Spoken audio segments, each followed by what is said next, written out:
Mis amados hermanos en nuestro Señor Jesucristo,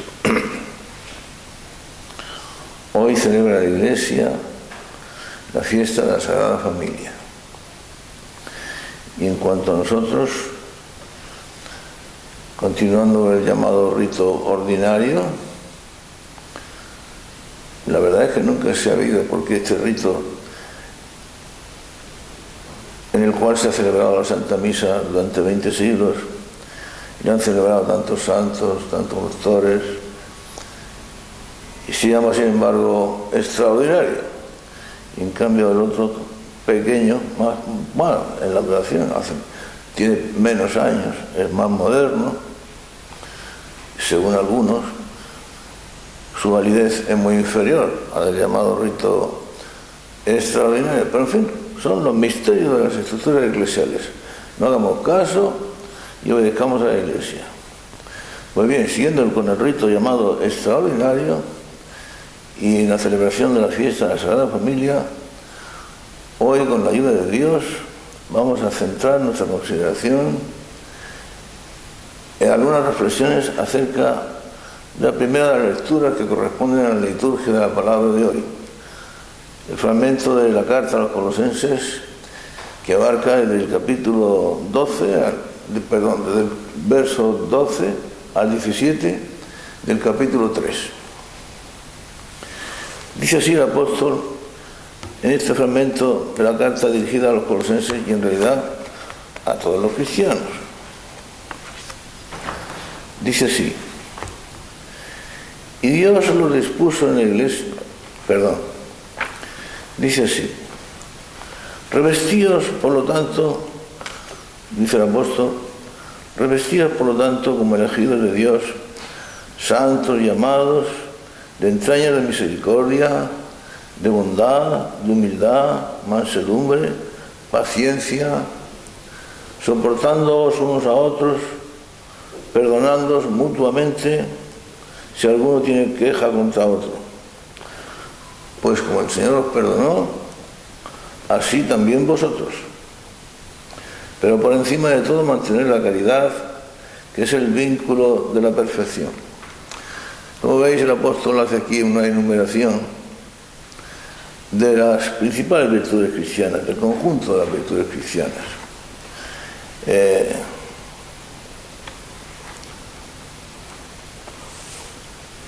Estas virtudes que componen la forma de vida cristiana, aquí hemos dicho que están algunas de las principales, y que cuando se viven plenamente, o sea, en Cristo y con Cristo Jesús, pues son verdaderas virtudes, porque las virtudes, como tantas cosas, se prestan a falsedades y engaños, pero vividas en Cristo con sinceridad y según el espíritu de la Iglesia, pues son virtudes. Aquí hay algunas enumeradas que conducen a la alegría, de la que hoy día se habla tanto. Por eso el apóstol al final del fragmento dice: la palabra de Cristo habita en vosotros con toda abundancia, enseñaos y amonestaos con toda sabiduría, y cantad agradecidos a Dios en vuestros corazones, con salmos, himnos y cánticos espirituales. Y todo cuanto hagáis de palabra o de obra, hacedlo todo en el nombre del Señor Jesús, dando gracias por Él a Dios Padre. Aquí pues hay dos afirmaciones de fondo. La primera es que las virtudes no son tales si, como hemos dicho antes, no se viven en profundidad y en unión sincera y completa con Jesús nuestro Señor. Y además que estas virtudes que forman el entramado de la vida cristiana, ya lo hemos dicho, son absolutamente compatibles con la alegría. Hoy día se habla mucho de ella, pero esta alegría únicamente es consecuencia, como otras veces hemos dicho, de la presencia del Espíritu en nuestra alma, uno de los gozos del Espíritu Santo. No existe alegría si no estamos en Cristo y con Cristo. Puede haber una alegría falsa, una alegría mundana, una alegría puramente natural, pero no es la alegría aquella que el Señor nos dejó, que era la suya, y que nos la dejaba para siempre y que nadie nos la podría arrebatar. Estas virtudes, como hemos dicho, forman un conjunto y el eje de la vida cristiana. Ahora bien, divididas todas, no alguna de ellas, aunque alguna destaque más que las demás, pero todas. Y además, así lo exige la Iglesia para reconocer el heroísmo de algunos de sus hijos, además, de modo heroico, de modo total y de modo absolutamente generoso. Hay que tener en cuenta que las virtudes, las verdaderas virtudes, no son fáciles de vivir. La palabra virtud significa fuerza, significa la negación de nosotros mismos. Y además de eso, las virtudes, pues, algunas de ellas son muy sutiles, finas y delicadas, y fáciles, por lo tanto, de falsificar y de engañar. Por ejemplo, una de las más utilizadas en este sentido es la virtud de la humildad, una virtud difícil, una virtud delicada, muy delicada. Con ella pasa algo parecido a lo que pasa con el silencio, que dicen que se rompe cuando se pronuncia. Basta pronunciar la palabra para que el silencio se rompa. Pues aquí, esta virtud es muy delicada, y una de sus características es la que aquel que la vive con sinceridad, según la gracia de nuestro Señor y en unión con Él, pues no es consciente ni mucho menos va haciendo alardes de su virtud. A este respecto, recuerdo un caso que yo leí o me contaron, no sé si leyenda o realidad, no sé, no. De todas maneras, la enseñanza que se desprende de él es instructiva. Se cuenta que en algunos lugares, en alguna diócesis, había un convento en el cual se decía que había una monja jovencita que tenía fama de santidad. Y el obispo mandó a uno de sus sacerdotes a que examinara el evento, a examinar a ver de qué se trataba esa santidad, si era auténtica, si era falsa, si era real o era pretendida. Llega el emisario del obispo al convento. Era un convento de monjas jovencitas, o al menos muchas de ellas lo eran. Dice, a ver, dice el emisario, el sacerdote, a ver, ¿cuál de ustedes es la santita? Y una de las monjitas jóvenes levanta la mano y dice, yo soy la santita, yo soy la santita. Imaginaos la auténtica santidad que habría en esa pobre muchacha, que seguramente más que santita, como ella decía, era tontita, la verdad. Las falsas virtudes, la tontuna de la naturaleza humana, tantas veces falsificadas, que son capaces de engañar a tantísimos bobos.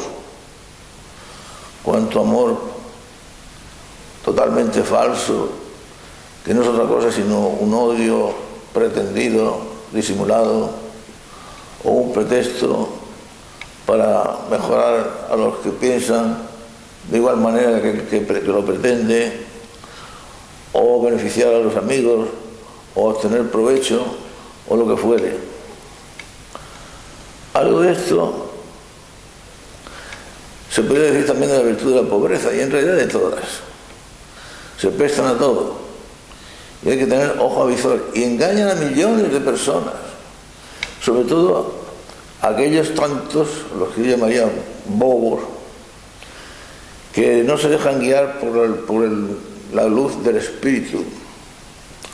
Cuando alguien no se deja guiar por la luz del Espíritu y no vive, como hemos dicho al principio, en unión con Jesús el Señor, entonces cae en la mentira, es víctima de la mentira, es víctima de las maniobras del padre de la mentira y del padre de todos los engaños, que es Satanás, el cual trabaja más astutamente y más fuertemente de lo que a menudo nos imaginamos. Hay que estar muy unido al Señor, ser verdaderamente humilde y hacer oración para no incidir en el espíritu de la mentira y de una forma más o menos consciente hacer pacto con ella y por lo tanto ser víctima de los engaños del demonio, engaños que son muy sutiles. No olvidemos las dulces y melodiosas palabras del diablo disfrazado de serpiente cuando tentó a nuestros primeros padres en el paraíso terrenal. Dulces palabras, melodiosas, proposiciones aparentemente beneficiosas, agradables, fáciles de realizar, y aquellos que no viven el espíritu del cristianismo con autenticidad, que no aman la cruz de Jesús el Señor, ni el deseo de participar en su cruz y en su muerte. ¿No sabéis, decía el apóstol San Pablo, que habéis sido bautizados para participar en su muerte? Y estos principios de vida cristiana los olvidamos con facilidad. Entre que los olvidamos con facilidad, porque así es la naturaleza humana, y entre que no se predican, porque hoy en día tal predicación estaría mal vista, pues nos inclinamos a la vivencia de un cristianismo facilón, un cristianismo cómodo, un cristianismo no exigente, y en realidad de verdad el cristianismo es duro. Aquel que quiera venir conmigo, que lo deje todo y que me siga. Amarás al Señor con todo tu corazón, con toda tu alma y con todas tus fuerzas. Como veis, queridos hermanos, las palabras son fuertes, son claras y, como yo siempre digo, contundentes. Aquí no hay ambigüedades ni motivos para que cada uno pueda pensar lo que quiera. El que no esté dispuesto a dar su vida por mí no puede ser mi discípulo. No es que se trata de entregar la vida, de entregarlo todo, la persona, la voluntad, los afectos, el cariño, lo que tengamos, todo. De no ser así, entonces somos engañados. Quizá seguimos estúpidamente a quien alardea de virtudes o proclama falsos programas o habla de cosas agradables y extraordinarias y beneficios para la humanidad, y estamos siendo víctimas del engaño.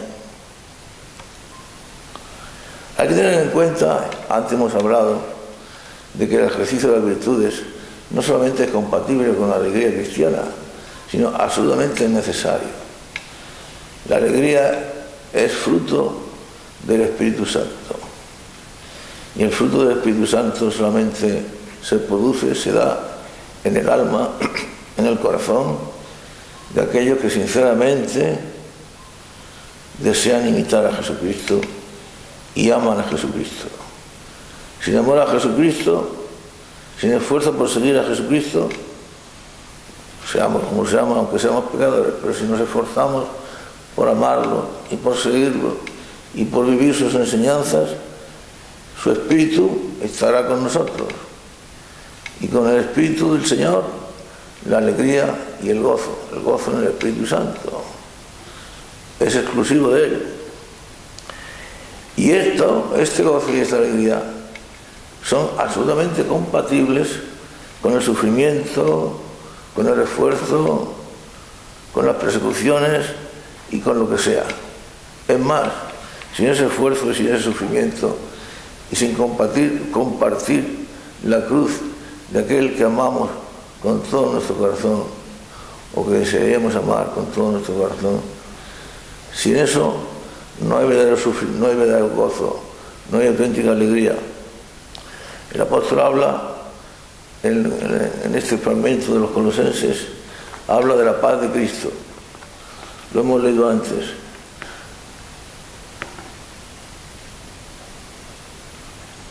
Y la paz de Cristo reine en vuestros corazones, pues también a ella estáis llamados en un solo cuerpo, y sed agradecidos.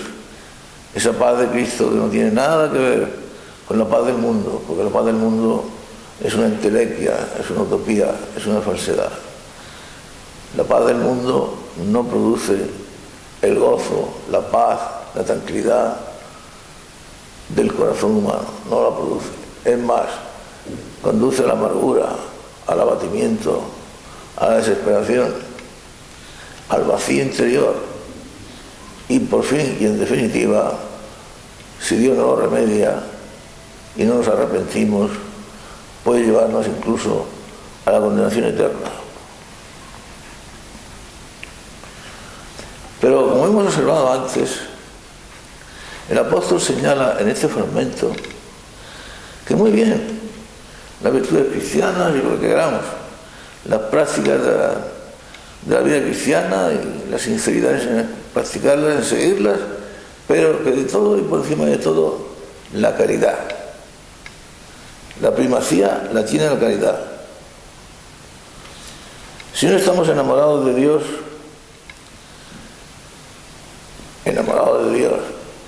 que no bastaría sencillamente con hablar de amar a Dios.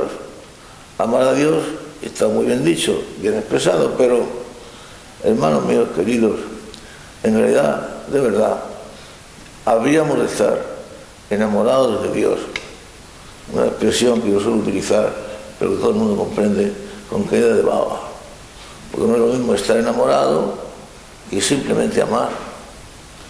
Se entiende, por ejemplo, que un novio está enamoradísimo de su novia y ella enamorada de él. No se trata simplemente de un afecto o de un cariño más o menos grande. Se trata de que el que está enamorado piensa en la persona amada, a ella dirige sus afectos, sus sentimientos, sus pensamientos, sus deseos, la nostalgia de su presencia cuando no está presente, el deseo de estar junto a la persona a quien se ama. Esto, hermanos míos, todos sabemos muy bien que nuestra forma de amar a Dios de verdad, como habría de ser, desgraciadamente, está muy lejos de la realidad. Sin embargo, el Señor lo dice claramente. ¿Qué significará amar a Dios con todo el corazón, con toda nuestra alma, con todas nuestras fuerzas? Esas palabras que cuando éramos niños, cuando los mayores éramos niños, recitábamos un poco de corrida en el catecismo, que todos los niños o mayores las hemos oído tantas veces, pero que rara vez las hemos hecho realidad en nuestra vida y en nuestro corazón. Amar al Señor, dispuestos a darlo todo por Él. ¡Ay! ¿Cuántas veces lo habremos deseado o incluso lo habremos prometido y pocas veces o ninguna lo habremos llevado a cabo? Amar o estar enamorado. Fuimos creados para enamorarnos de Dios como Dios está enamorado de nosotros. ¿O pensamos acaso que Dios se limita a tenernos un amor superficial o grande, más o menos grande, o grandísimo? Pero tampoco se trata de eso. Se trata, como hemos dicho, de amor de caída de baba. Un amor que conduce hasta dar la vida por la persona amada. Porque nadie demuestra más amor que aquel que da la vida por sus amigos. Desde ahora ya no llamaré siervos, sino amigos, porque os lo he dicho todo. No he guardado secretos. Todo lo que oí de mi Padre os lo he dado a conocer. Y además os enviaré a mi Espíritu, que viene también de parte del Padre, para que os recuerde todas mis enseñanzas, todas las cosas que yo os había dicho, para que las sepáis entender e interpretar, para que sepáis comprender lo que pasa en vuestro entorno, en el mundo en el cual vivís, para que sepáis mirar con criterio los sucesos de la vida pasada, por supuesto de la vida presente, el ambiente que os rodea, e incluso para que sepáis entender los sucesos que van a ocurrir. Pero claro, eso supone el auténtico amor de Jesucristo, pero siempre, porque es eso, es exactamente eso, es la primacía de la caridad. porque no está en hacer muchas cosas, sino en el amor auténtico y verdadero que conduce a hacerlas, con la ilusión consiguiente. Marta y María en su casa atendiendo al Señor. Marta, Marta, estás demasiado atareada, y María ha elegido la mejor parte. Con cuánta frecuencia, incluso con buena voluntad, con magníficos deseos, estamos demasiado atareados, incluso trabajando por y para el Señor, incluso realizando labores de auténtico sacrificio, pero hemos caído en la cuenta de que lo necesario, lo que se dice necesario, es solamente una cosa: la caridad, el amor, y que sin ese amor, por muchas cosas que hagamos, incluso brillantes, bonitas, llamadoras de la atención, merecedoras del aplauso del mundo, y sin embargo, si el amor que las motiva no es el verdadero amor a Jesús, aquello no vale nada. Escuchemos lo que decía el apóstol San Pablo en el capítulo 12 y 13 de la primera carta a los Corintios. Decía el apóstol: y Dios dispuso en la Iglesia primeramente apóstoles, en segundo lugar profetas, funciones todas que son necesarias en la Iglesia de Dios, en tercero doctores, o sea, maestros en la enseñanza, en la sabiduría. Luego el poder de hacer milagros, incluso los milagros, ahora hablaremos de eso. Después el de curaciones, de asistencia, de gobierno, de diversidad de lenguas. Fijaos qué cantidad de carismas, todos extraordinarios, todos. Sin embargo, ¿acaso todos son apóstoles? Sigue diciendo el apóstol. ¿Acaso todos son apóstoles? ¿O todos son profetas? ¿O todos doctores? ¿Poseen todos el poder de hacer milagros? ¿Tienen todos el don de curaciones? ¿Hablan todas las lenguas? ¿O interpretan todas las lenguas? ¿Poseen el don de interpretación de lenguas? Todo eso está muy bien. Y podremos poseer esos carismas o no poseerlos. Pero poseerlos en un grado mayor o menor, incluso un grado muy elevado, pero yo os digo que aspiréis a un carisma mejor. Aspirar a los carismas superiores. Y os voy a mostrar un camino excelente, son palabras del apóstol, capítulo 12 de la carta primera a los Corintios. Os voy a mostrar un camino excelente que es el mejor de todos. Porque fijaos, aunque hablara lenguas de los hombres e incluso de los ángeles, cosas maravillosas, cosas espectaculares, cosas muy llamadoras de la atención, cosas que merecen el aplauso de tantos, incluso a menudo el aplauso del mundo y la admiración del mundo, con mejor o peor voluntad, con más o menos sinceridad o incluso sin ninguna, pero en fin, aunque hiciéramos esas maravillas y aunque conociéramos y tuviéramos el don de profecía, pero si no tengo caridad, soy como campana que resuena o címbalo que retiñe. Suena la campana, retiñe el címbalo, se pasa el sonido que han producido y ahí queda todo. Superficialidad, ruido, pero todo efímero, todo pasajero y todo inútil, porque no produce fruto, porque faltaba lo esencial, la caridad, el verdadero amor. El verdadero amor es el amor humano o divino humano, pero conducidos, informados, promovidos absolutamente por la gracia, porque el amor natural puramente natural, no informado por la gracia de Dios, su valor es muy relativo, si es que tiene alguno. Sí, puede tenerlo, pero un valor muy relativo.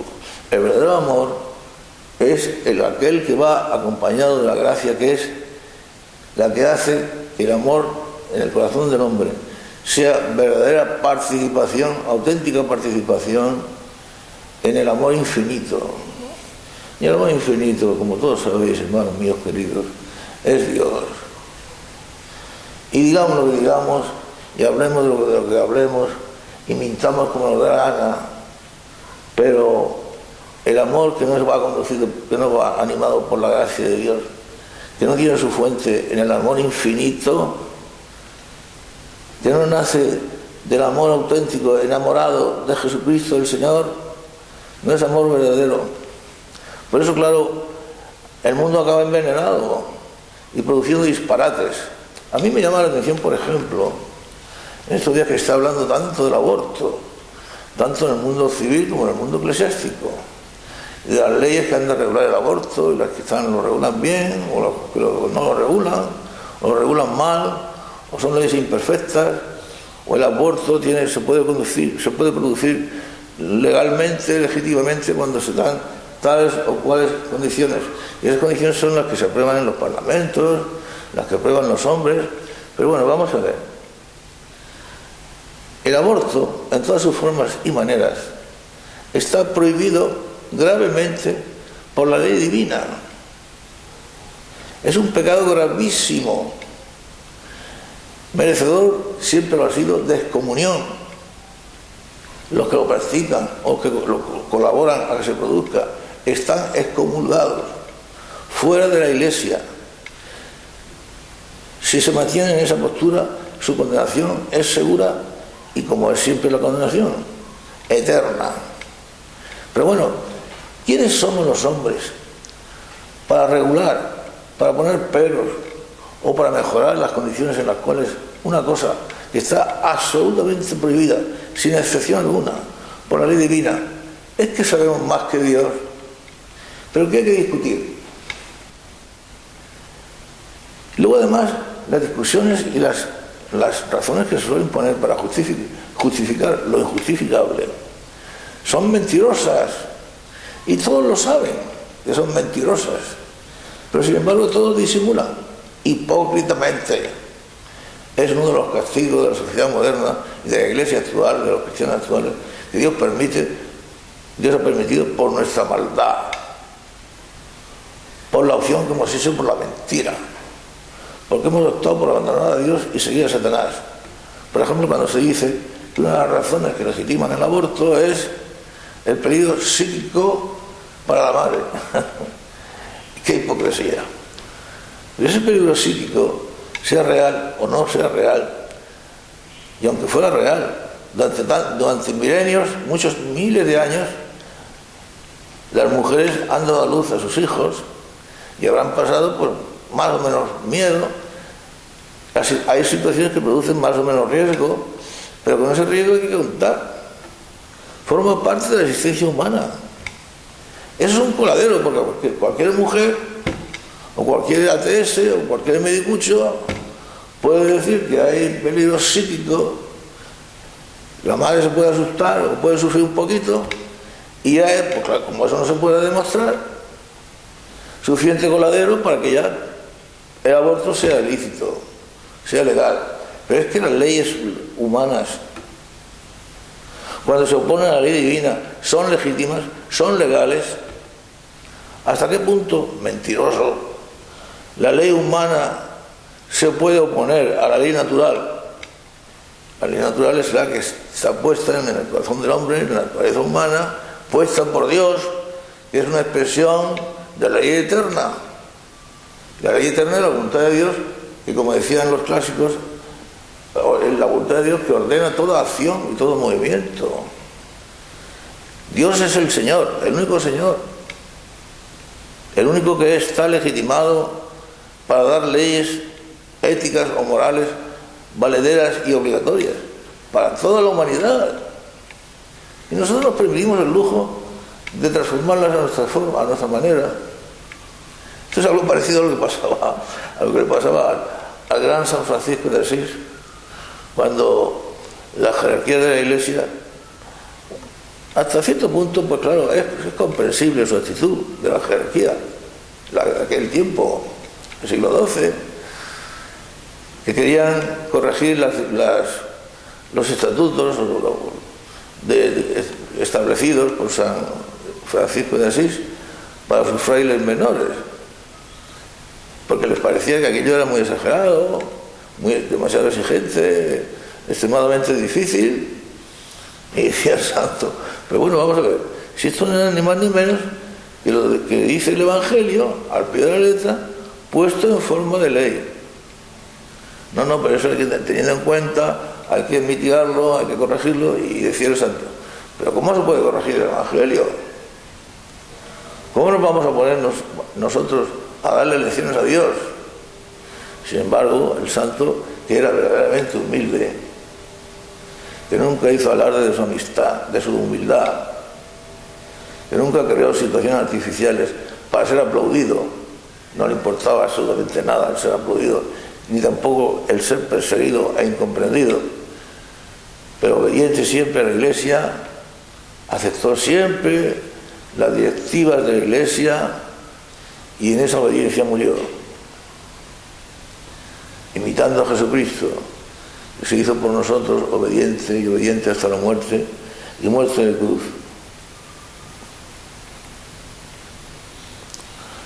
Yo recuerdo a este respecto que los hombres somos a veces así, tan hipócritas y tan mentirosos, y sabemos que estamos mintiendo. Yo era párroco en Venezuela, y yo era muy jovencito, llevaba a lo mejor 3 o 4 años de sacerdocio, tenía 20 y tantos años. Y me enviaron a un barrio extramuros de una ciudad que entonces ya era moderna. A pesar de los tantos años que hace, era una ciudad moderna, grande. Entonces Venezuela era un país riquísimo, muy rico, floreciente. Aún no se había embarcado en la ideología del socialismo, que es el que conduce a los pueblos a la riqueza, a la prosperidad, en fin, todo el mundo sabe lo que es el paraíso socialista. Lo suficiente que un país se haga socialista para que entonces se introduzca allí la pobreza, la miseria, la mentira, la corrupción, el desastre total. Pero en fin, así somos los hombres.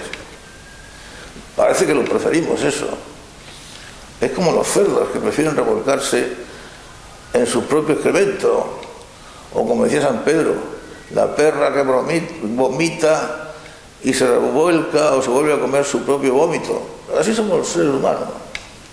Pues bien, a mí me mandaron a un barrio de la ciudad de Barquisimeto, que entonces ya era una gran ciudad.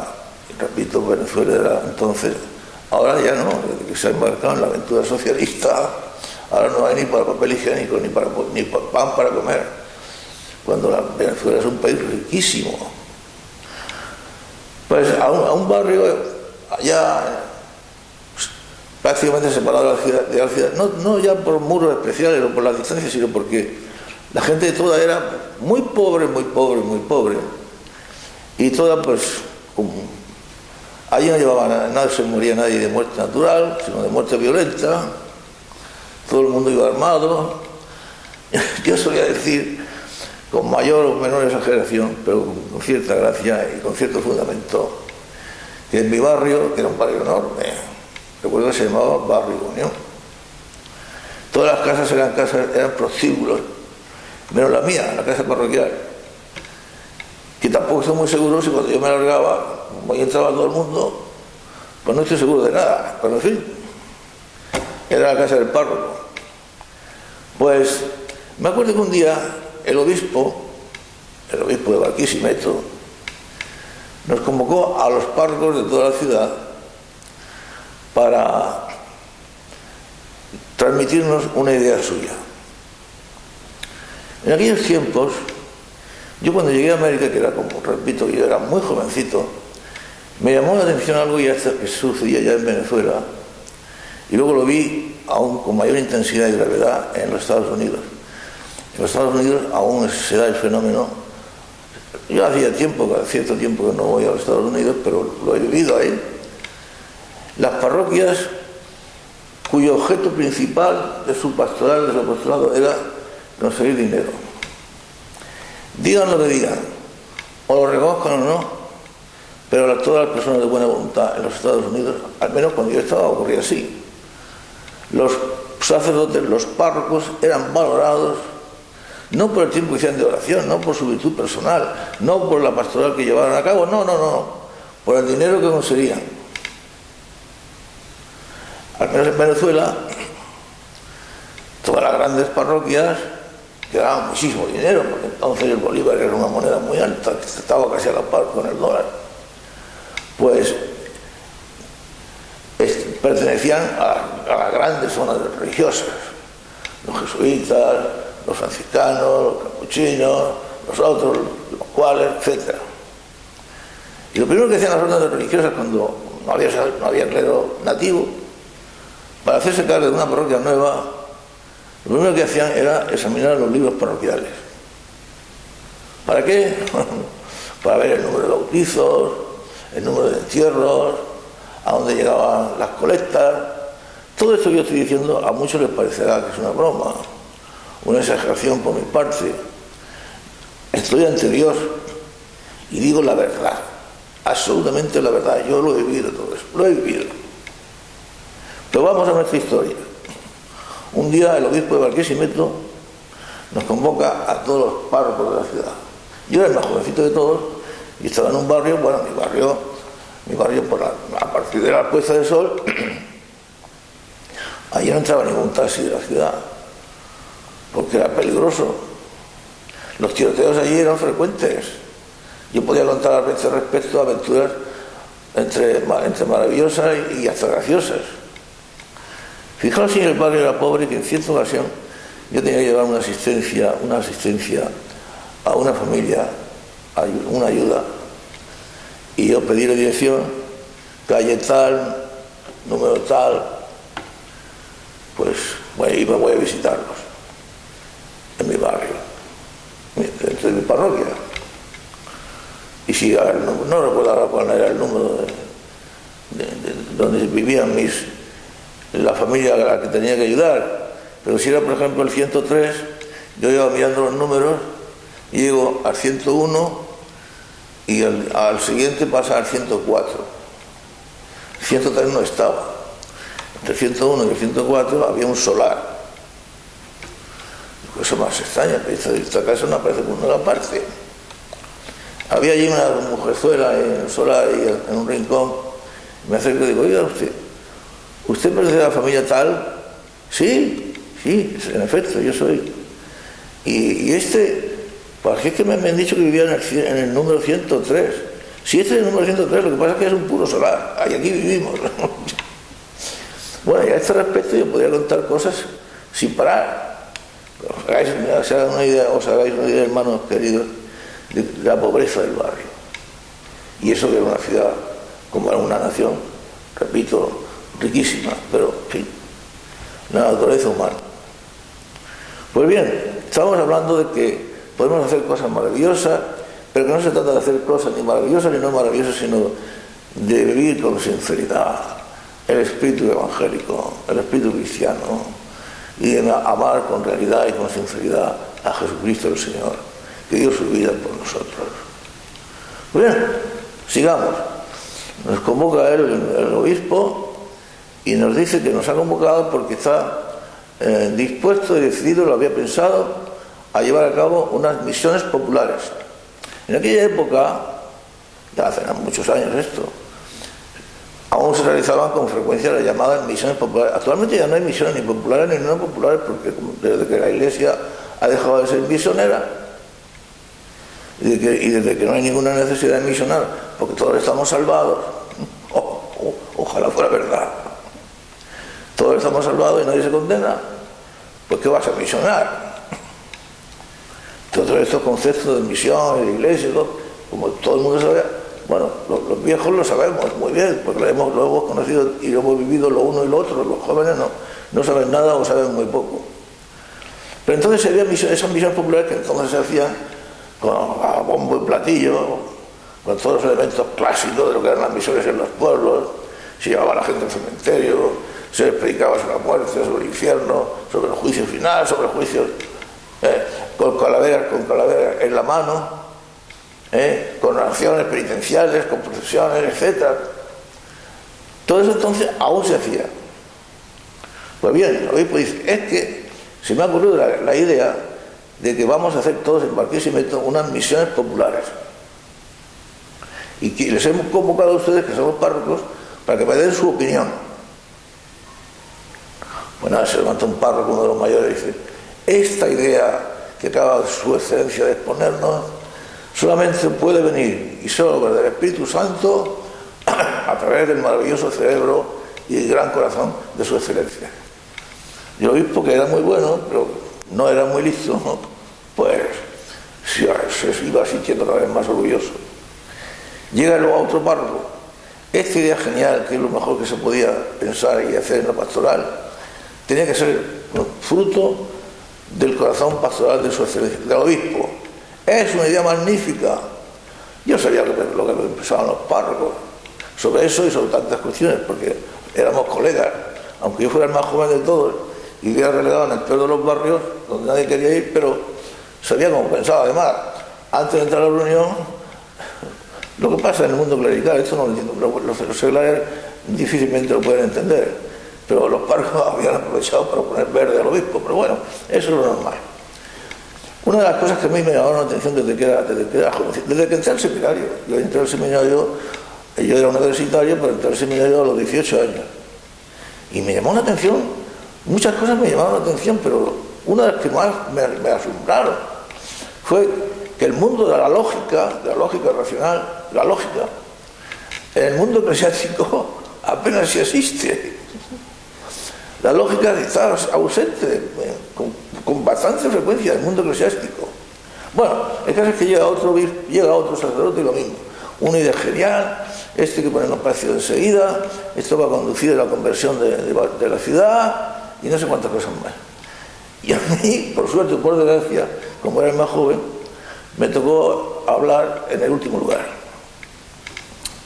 Y como yo siempre he sido muy malo y muy pecador, pero no me ha gustado ser embustero, como el obispo estaba pidiéndonos nuestra opinión y que dijéramos lo que pensábamos, yo le dije, señor obispo, esta idea pastoral me parece inoportuna y que no va a conducir a nada bueno.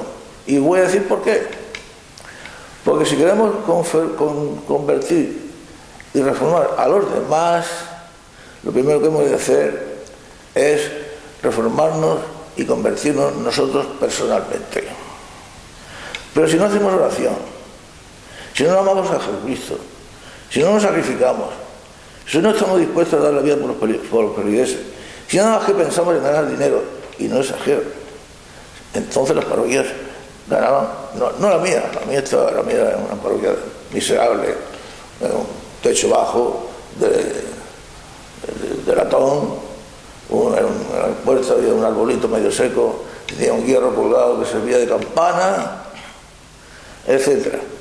Pero si nada más que pensamos en ganar dinero, y digo que no exagero porque hacía poco que el mayordomo de una de las grandes parroquias de la ciudad se había salido de la orden, aunque seguía siendo el sacerdote, pero había dejado la orden, y como era el mayordomo y el administrador, pues publicó los ingresos y el dinero que entraba en la parroquia, con gran escándalo, porque aquello salió en todos los periódicos. Gran escándalo. Los frailes no pensaban en otra cosa. Claro, digo, mientras que sigamos siendo así, mientras no estamos dispuestos a convertirnos primero nosotros, las misiones serían una gran idea, por supuesto que sí, si empezáramos nosotros a vivirlas, a reformarnos, a convertirnos y a ser buenos sacerdotes y buenos pastores. Ya. Lo demás es una hipocresía, porque le vamos a pedir a la gente una conversión que nosotros no estamos dispuestos a llevar a cabo. Hermanos míos queridos, qué desgraciados soy. Si supierais el escándalo que se organizó, empezaron todos los párrocos a dar gritos a la vez, y el que más gritos daba, pues claro, el obispo a estas horas cada vez había ido sintiendo más inflado, pues todo el mundo, porque eso, por supuesto que sí, que la coba es un instrumento que nunca falla. La coba, y allá se había dado bastante la coba al obispo. Claro, en ese momento de triunfo, de éxtasis, que llegue un pobre jovenzuelo y diga que todo es pura hipocresía y que lo que intentamos llevar a cabo es hipocresía, y que estaría muy bien si primero nos convertimos nosotros, porque si no nos convertimos y no vivimos el Evangelio y no amamos a Jesucristo, todo lo que hagamos no sirve de nada. Bueno, es un escándalo que ¿para qué? El obispo me insultaron, me dijeron no sé cuántas cosas, que yo estaba equivocado, que yo no tenía experiencia, que estaba loco, yo qué sé. Todo lo que me dije, yo lo tuve que aguantar todo con paciencia y en silencio, pero sí os digo una cosa. Allí, en aquel momento, se acabaron las misiones populares en Barquisimeto. El caso es que ya nunca más se volvió a hablar de las misiones populares. Nunca más. Pero en fin, es mejor que veamos el fragmento de la primera de los Corintios, donde decía San Pablo: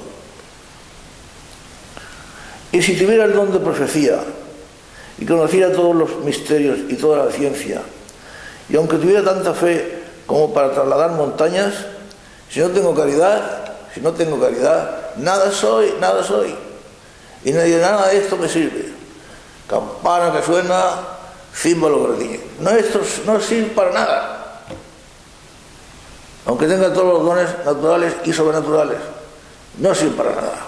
Si yo tengo caridad y si repartiera, porque tanto se habla de justicia social y a atender a los pobres y a los marginados y a las periferias y a no sé cuántas cosas más, y se repartiera de todos mis bienes en alimentos y entregara incluso mi cuerpo para alcanzar la gloria, si no tengo caridad, todo esto no me sirve de nada. Palabras de San Pablo, palabras de la Sagrada Escritura, por lo tanto palabras del Espíritu Santo. Y entre las palabras y enseñanzas del Espíritu Santo y las que nos puedan decir los pastores, verdaderos o falsos, los doctores, verdaderos o mentirosos, yo me quedo, la verdad, con lo que dice el Espíritu Santo. Creo que tengo ventaja. Así es. Las misiones. Claro, la búsqueda del dinero. El dinero. Yo he estado en parroquias como esta, que en Barquisimeto, donde realmente es una parroquia miserable, llena de ingresos, pero bueno, eso sí, había muchísima gente y las ocasiones y la posibilidad de hacer muchísimo bien. Pero también están parroquias, por ejemplo, la primera que me entregaron cuando yo recién canté misa en una parroquia de Coadjutor, en la misma ciudad, en la capital, Murcia, España. Allí se había muchísimo ingreso de dinero, pues la parroquia era inmensa, grandísima. Y había el párroco, era un hombre muy bueno, muy bondadoso, muy virtuoso, pero un poco especial. Y bueno, las misas empezaban a las 6 de la mañana y eso era, el día que había, por ejemplo, 8 horas de confesionario, un día normal, no festivo, era una cosa corriente, no hablemos de los días festivos, en cuyo caso había que meterse en el confesionario y pasarse el día en el confesionario. Pero bueno, el caso es que los terrenos que tenía la iglesia y la extensión, tanto en la parte de la ciudad, parte cosmopolita, poblada, como la parte de la huerta de Murcia, del campo, era enorme. Y como mi parroquia era mayor y yo era tan jovencito, tenía entonces yo 24 años, pues me encargaba a mí todo el trabajo. Él lo decía, sí, con toda su llaneza. No, era muy bueno, pero no tenía muchas luces. Todo el trabajo me lo encargaba a mí. Bautizos, confesiones, visita de enfermos. Bueno, la visita de enfermos, aquello era extremadamente tremendo. Y esa parroquia sí ingresaba dinero, pero mi párroco se lo reservaba para él. Yo a veces pasaba hambre, sí, tanto como pasaba hambre, porque él decía, él justificaba su conducta. Decía, es que toda la responsabilidad es mía. Y como la responsabilidad es mía, por lo tanto yo he de quedarme con el 90 o 95% del dinero o más. Porque usted trabaja, que puede ser joven, pero la responsabilidad como párroco es mía. Y ya era un motivo suficiente para que se quedara con todo el dinero. La responsabilidad. Y es que hay mucha gente que cree que con ocupar un cargo, aunque no haga nada, pues ya está todo muy bien. No hace falta que mueva un dedo. Ocupa un cargo. Yo a este respecto podría citar los nombres de algunos políticos muy conocidos, que no mueven un dedo, no hacen absolutamente nada por los ciudadanos. Bueno, la misión de un político y un político gobernante, como siempre ha dicho la doctrina de la Iglesia y la doctrina clásica y todas las doctrinas, es de dar la vida, trabajar hasta dar la vida por los ciudadanos en procuración del bien común. Y un gobernante que se preocupe más del bien de su propio partido o de conseguir votos, más votos, y el bien común de los ciudadanos le importa un bledo, ese gobernante deja de ser legítimo, es ilegítimo, y tendrá que dar cuentas a Dios muy estrechas. Bueno, hay mucha gente que cree eso, que va a estar cuando están en un cargo y ya se merecen adoración, aunque no muevan un dedo para nada, no se preocupen de nada, el propio partido, el propio bienestar, conseguir votos como sea. No hace, el caso es conseguir votos. Si para conseguir votos, más votos, hay que decir que 2 y 2 son 5, pues bueno, son 5. Pero tales gobernantes, gente que cree que como ocupar un cargo es suficiente. No, señor. Si usted ocupa un cargo, y más como si usted dice que es de responsabilidad, tiene más deberes que nadie. Y cuando no puede hacer otra cosa, pues hasta dar su vida, mientras le queden fuerzas. Pero el bien común de los ciudadanos es el objeto de toda política, de todo gobierno y de todo gobernante. Y cuando lo que se busca no es el bien común de los ciudadanos, sino cosas distintas, se está cometiendo un gravísimo pecado.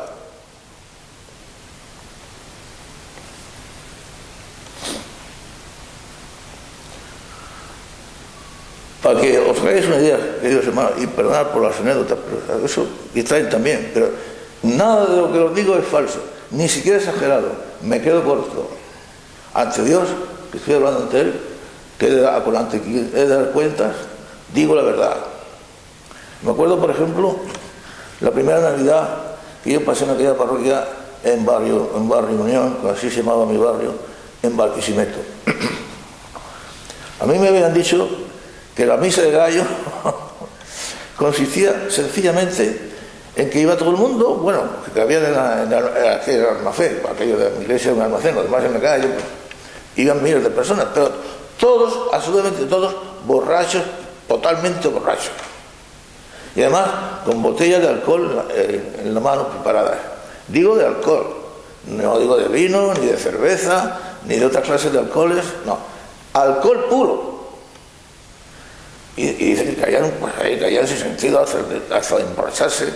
Además se cantaban villancicos profanos, cuyas letras, si os contara alguna, pues os ibais a escandalizar o morir de risa. Por ejemplo, había muy acuerdo de uno de los villancicos que cantaba que cómo es posible que el lorito, cómo es posible que pueda comer teniendo un agujero debajo del pico. Y ahí, esa es la misa de gallo. Y entonces yo dije que yo no celebraba la misa de gallo. Pues mire usted, padre, que si no la celebra, le van a pegar fuego a la iglesia, bueno, al almacén, y a su casa parroquial que está pegada, y a usted dentro. Pues yo no celebro la misa de esa manera, no estoy dispuesto a ese escándalo y a esa profanación de lo que es la misa y a esa fiesta absolutamente pagana. No la voy a celebrar. Y como era verdad, estaban dispuestos a pegarme fuego, pues menudo ver a aquella gente, en aquel barrio en aquella época. Pues llegada la hora de la víspera de Navidad, el 24 de diciembre, al caer la tarde cogí mi coche, mis 7 hermanos, Era algo más de 7 manos, no era un coche de 7ª mano, era más, lo menos de 12 manos. Fijaos cómo era el coche. Quería llevar en el maletero un depósito de aceite para ir echando el aceite al motor, porque cada 20 o 30 kilómetros el motor se quedaba sin aceite, iba echando un chorro de aceite por todo. Claro, el motor se hubiera quemado. Cada 20 o 30 kilómetros tenía que parar, coger el frasco, el depósito de aceite para echárselo al motor, para que no se quemara el motor. Con eso os doy una idea. Pues bien, aquella noche de Navidad, para que no me cogiera el incendio, tuve que montarme en mis 7 manos e irme fuera de la ciudad. Me pasé la noche entera de Navidad dando vueltas por alrededor de Barquisimeto. Y ya muy de madrugada ya estaba muy cansado, muy de madrugada, con las luces apagadas, en silencio, y procurando hacer el menor ruido posible. Entré a mi casa parroquial por un patio que había por la parte de atrás, dejé el coche allí, me metí en mi especie de dormitorio para las pocas horas que quedaban antes de que amaneciera, porque a las 6 de la mañana yo tenía que estar preparando la misa a las 6, la primera, y había que tocar la campana y había que confesar. Por eso os hacéis una idea de lo que era. Pero os digo también una cosa, hermanos míos muy amados en el Señor, con toda la sinceridad de mi corazón. Para mí fueron unos años felices. Felices. A los pocos meses de llegar a aquella parroquia, hice una primera comunión de 600 niños. Tuve que llamar en mi ayuda a 2 o 3 sacerdotes del contorno que no estaban demasiado lejos. Y a los pocos meses más, otra primera comunión más, con 400 niños. Bueno, aquello que entonces la gente, pues, los matrimonios entonces eran prolíficos, no como ahora. Y en aquel barrio la densidad de población era muy alta, pero todos pobres. Ahora, para mí fueron unos años realmente felices. Y así, tantas cosas, que para no hacerme más largo y no cansaros más, no puedo contarlo. Claro, hay que ver las cosas que han cambiado, por supuesto que sí. Entonces no había control en cuanto al manejo del dinero en las parroquias. Ahora la diócesis controla más, mucho más. Lo mismo en Estados Unidos, el control es casi absoluto. Yo lo conozco bien, me viví allí, estado allí y conozco aquello. Y ahora ha cambiado algo. Antes los párrocos desechaban el dinero preparándolo para sus sobrinos. Ahora ya no existe la herencia para los sobrinos, ya no existe ni en ninguna parte, porque las legislaciones socialistas se han cargado el derecho hereditario, con lo cual se han creado una fuente de trabajo y de riqueza, porque claro, la gente cuando tiene una cierta motivación, pues trabajan. Pero cuando la gente trabaja y sabe que lo que se van a dejar va a ser todo para el Estado, porque trabaje su abuela Rita. Pero entonces se derrochaba muchísimo dinero, los párrocos derrochaban dinero. Bueno, ahora ya no, ahora lo derrochan la diócesis. Bueno, no hablo de toda la diócesis, como no hablo de todas las parroquias. Hay parroquias muy buenas, sacerdotes muy buenos y diócesis muy cumplidoras y muy buenas. Pero lo otro abunda. Bueno, que antes se derrochaba de una manera, ahora se derrocha de otra. Pero bueno, pues de todo han cambiado las cosas, han cambiado.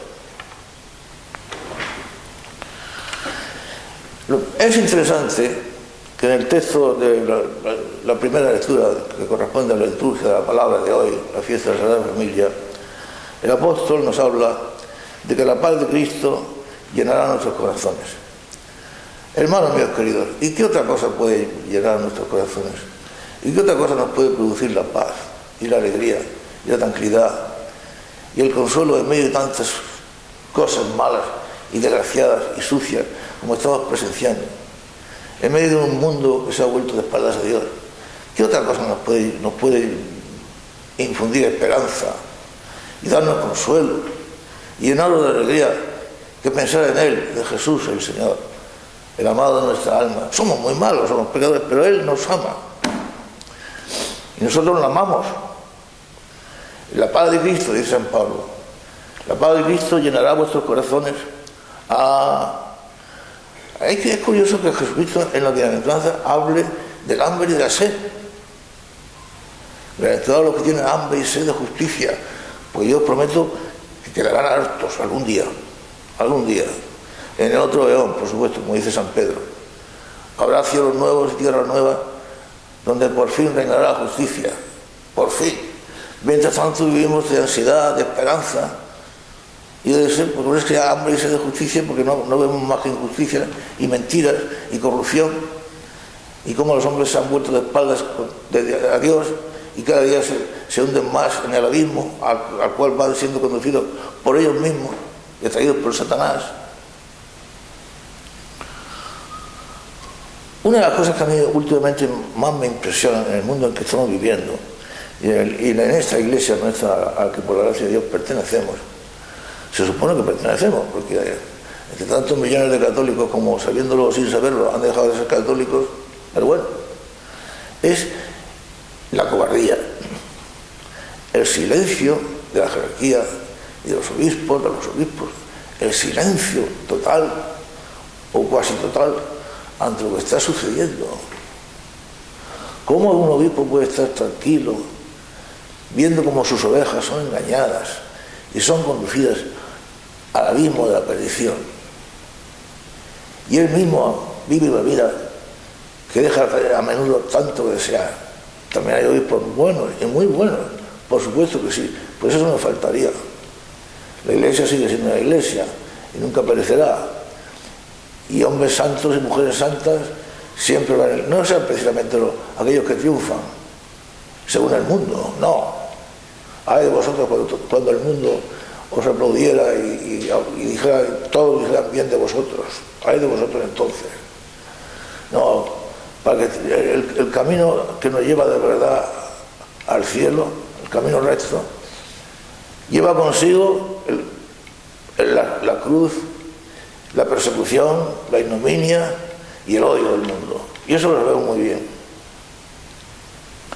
Por eso, queridos hermanos, ya no tengo tiempo, pero quizá lo más interesante e importante de la primera lectura de la liturgia de la palabra de hoy es esta insistencia del apóstol San Pablo en que con Cristo, y con Cristo el amor de Cristo, el amor, y sin la caridad, sin ese amor, no vamos a ninguna parte y no somos nada, y nada de lo que hagamos sirve para nada, más que para el mal.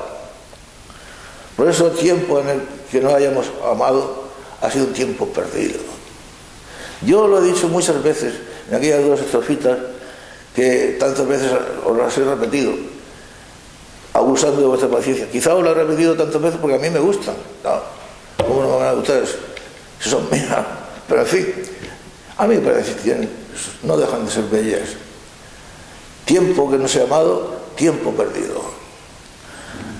En lágrimas bañado llora mi corazón, de amor herido, en penas angustiado del tiempo que ya he sido y por no haber amado se ha perdido. Y aquella otra en la que hablaba que hemos nacido para amar y para ser amados y para eso hemos sido creados. Y decía, si vivir es amar y ser amado, solo anhelo vivir enamorado. Si la muerte es de amor, ardiente fuego que abrasa el corazón, muero yo luego. Si vivir es amar y ser amado, solo anhelo vivir enamorado. Si la muerte es de amor, ardiente fuego que abrasa el corazón, muero yo luego.